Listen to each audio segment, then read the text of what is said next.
आज मैं तुम्हें एवेंजर्स डूम्सडे का रियल ओपनिंग सीन बताने जा रहा हूँ विद प्रूफ। वीडियो बहुत इंपॉर्टेंट एंड मजेदार है, सो कोई भी पार्ट इसका स्किप मत करना। सो अपनी one of the last videos में मैंने तुम्हें बताया था कि कैसे क्रिस इवांस एवेंजर्स डूम्सडे में रिटर्न मारने वाले हैं। इवन उनके पार्ट की शूटिंग भी अब शायद पूरी हो चुकी है, बट इसमें एक डाउट था कि क्या क्रिस इवांस ओजी कैप्टन बनकर आएंगे या फिर कोई इविल कैप वेरिएंट बनकर आएंगे लाइक कैप्टन हाइड्रा और नोमैड। तो फाइनली इसका कंफर्म आंसर अब आ चुका है and let me tell you कि डॉक्टर डूम अर्थ 616 के अपने ओजी कैप यानी स्टीव रॉजर्स को मारना चाहता है। क्या रीजन है इसका, क्यों वो स्टीव को टारगेट कर रहा है और स्टीव ने एंड गेम में ऐसी कौन सी गलती कर दी जिसकी वजह से अब लोकी भी मल्टीवर्स को बचा नहीं सकता। सो एवेंजर्स डूम्सडे की कहानी सीधे सीधे कनेक्ट होती है एवेंजर्स एंड गेम की एंडिंग से, जब ओजी कैप्टन अमेरिका इन्फिनिटी स्टोन्स को लेकर टाइम ट्रैवल करके उन्हें उनके रेस्पेक्टिव प्लेसेस पर रखने गया था। उस टाइम स्मार्ट हल्क और एंटमैन इवन टोनी स्टार्क जिन्होंने टाइम ट्रैवल पर काफी रिसर्च कर रखी थी, उन्हें ये तो पता था कि टाइम ट्रैवल कैसे करना है और पास्ट में किसी एग्जैक्ट पॉइंट ऑफ टाइम पर कैसे पहुंचना है, बट उन्हें इसके साइड इफेक्ट्स के बारे में बिल्कुल भी अंदाजा नहीं था, क्योंकि टाइम ट्रैवल करने से क्रिएट होती हैं अल्टरनेट टाइमलाइंस, अल्टरनेट रियलिटीज। मान लो तुमने बीते हुए कल में कल सुबह 10 बजे एक समोसा खाया था और आज प्रेजेंट से तुम टाइम ट्रैवल करके फिर से कल में जाते हो, और वही समोसा अगर तुम एग्जैक्ट 10 बजे ना खाकर 1 सेकंड भी इधर उधर लेट करोगे तो तुम्हारा पूरा पास्ट ही बदल जाएगा उस 1 सेकंड की हेरा फेरी की वजह से, जिसके चलते पास्ट बदलेगा तो फ्यूचर भी बदलेगा और वहीं से क्रिएट हो जाएगी एक अल्टरनेट टाइमलाइन। ठीक इसी तरह से जब कैप्टन स्टोन्स लेकर उन्हें रखने पास्ट में गए थे तो पहली बात तो ये पॉसिबल ही नहीं है कि सारे स्टोन्स उन्होंने एज इट इज एग्जैक्टली उसी पॉइंट ऑफ टाइम पर और उसी जगह पर रख दिए होंगे, और बाकी स्टोन्स का चलो मान भी लेते हैं कि रख दिए होंगे, तो सोल स्टोन को उन्होंने कैसे रिटर्न किया होगा, क्योंकि सोल स्टोन दूसरे स्टोन्स की तरह कहीं पर रखा नहीं रहता, बल्कि एक सोल मिलने के बाद अपने आप मैजिकली अपीयर हो जाता है यूजर के पास। यानी उसका आना मैजिकल है तो जाहिर सी बात है उसे वापस रखने का तरीका जो कि अननोन है वो भी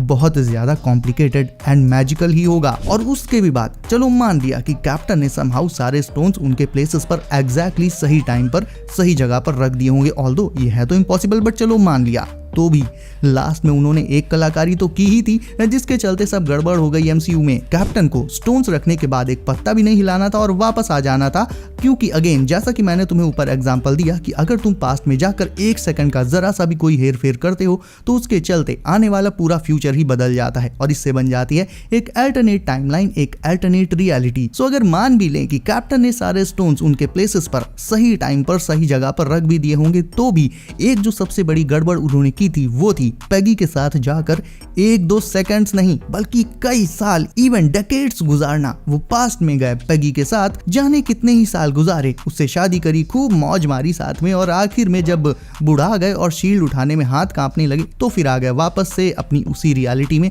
ओल्ड मैन रॉजर्स बनकर, यानी हमारी अर्थ 616 की असली रियलिटी में, जहां कैप्टन ने कभी पेगी के साथ इतना टाइम गुजारा ही नहीं था। तुम भी जानते हो ये बात, बट टाइम ट्रैवल करके कैप ने पेगी के साथ टाइम गुजारा ना, यानी इसका मतलब क्या हुआ कि जिस रियलिटी में कैप ने पेगी के साथ टाइम स्पेंड किया ये हमारी अर्थ 616 की मेन रियलिटी थी ही नहीं, ये अब अपने आप में एक नई अल्टरनेट रियलिटी बन गई थी, या कह लो कि एक अल्टरनेट यूनिवर्स बन गया था। और ये सब हुआ सिर्फ इसलिए क्योंकि कैप्टन के बहुत खुजली हो रही थी। यानी एक लाइन में कहूं तो कैप के टाइम ट्रैवल और स्पेशली पेगी के साथ लाइफ स्पेंड करने की वजह से एक अल्टरनेट रियलिटी बनी, और अब वो रियलिटी अपनी मेन 616 वाली रियलिटी से कोलाइड करने वाली है। इसीलिए होने जा रहा है एक इनकर्जन, एंड एग्जैक्टली इसीलिए आरडीजे का डॉक्टर डूम कैप को हंट करना चाहता है, क्योंकि वो इस इनकर्जन के लिए कैप को ही जिम्मेदार मानता है, जो कि कैप्टन जिम्मेदार सच में है। लेकिन अब एक सवाल जो आज तक किसी ने ना नोटिस किया ना पूछा, वो ये कि अगर कैप ने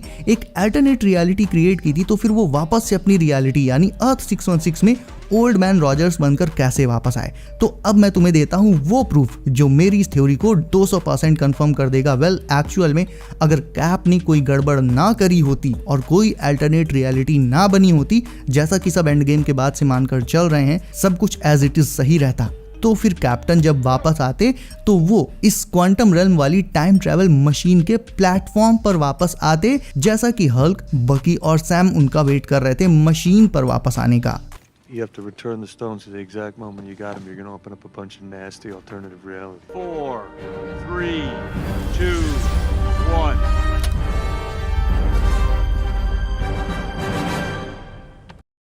याद करो जब एवेंजर्स ने टाइम ट्रैवल किया था तो वो इसी मशीन से पास्ट में गए थे और इसी में वापस भी आए थे, यानी ये मशीन ये टाइम ट्रैवल का गेटवे है। बट एंड में जब कैप्टन इस मशीन पर वापस नहीं आए, जिससे ब्रूस, बक्की और सैम तीनों थोड़ा सा वरीड हो गए और बाद में उन्होंने देखा कि स्टीव अलग से दूर एक बेंच पर बैठा हुआ है। ये लिटरली इस बात का प्रूफ है कि स्टीव ने गड़बड़ की थी पास्ट में और इसी वजह से वो मशीन पर वापस नहीं आया जैसा कि तय हुआ था, और उसकी इसी गड़बड़ की वजह से अब इनकर्जन हो चुका है, जिससे मल्टीवर्स अब अपने खात्मे की तरफ एक और कदम आगे बढ़ गया है। एंशिएंट वन ने हल्क को यह समझाने की बहुत कोशिश करी थी कि अगर स्टोन को रियलिटी से निकाल दोगे तो अल्टरनेट टाइमलाइन बन जाएगी, लेकिन ब्रूस टकली के सामने कूल बनने के चक्कर में उसको पहाड़ा पढ़ाने लगा कि स्टोन वापस रखेंगे तो सब पहले जैसा हो जाएगा। ये सिर्फ एक थ्योरी थी, एक्चुअल में टाइम ट्रैवल और इनकर्जन इन सब का पूरा नॉलेज ब्रूस को भी नहीं था और इस मोटी बुद्धि ने ये नहीं सोचा कि स्टोन को वापस उसी पॉइंट ऑफ टाइम पर एग्जैक्टली उसी जगह रखना होगा, ना एक सेकंड इधर ना उधर, जो कि प्रैक्टिकल एस्पेक्ट से देखो तो इम्पॉसिबल ही है।